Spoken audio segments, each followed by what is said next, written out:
Ćao, ja sam Maja. Danas ću vam pokazati kako pravilno iskonturisati lice u skladu sa vašim oblikom.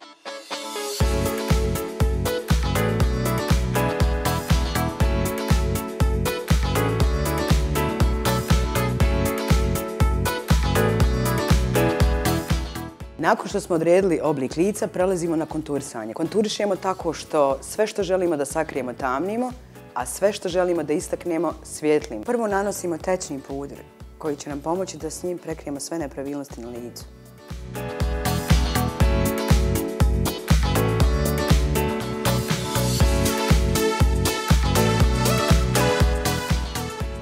Naš današnji model ima ovalno lice, što znači da ćemo tamnijim sjenčenjem morati suziti fizionomiju u predjelu jagodične kosti. Danas ćemo koristiti Alverde paletu za konturisanje koja ima sve nijanse koje su nam potrebne za jedan savršen contouring.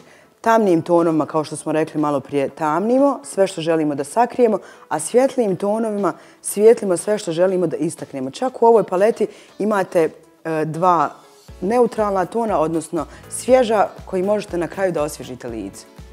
Iz konturne palete prvo ćemo koristiti svjetlije tonove da istaknemo sve što je najbitnije na licu. Područje oko očiju ćemo highlightovati.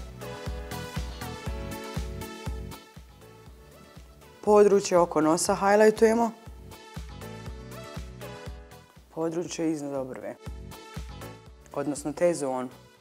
Današnji model ima ovalni oblik lica. Trudit ćemo se da postignemo dijamantni koji se kao smatra najsavršenijim. Da bismo to postigli, koristit ćemo oba tamnija tona i krenuti naglašavati kosti. Sužavamo čelnu kost,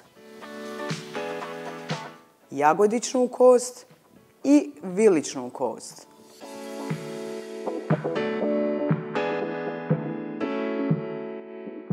Šta je jako bitno kod konturisanja? Da sve savršeno izblendamo, da se niti jedan prelaz ne vidi.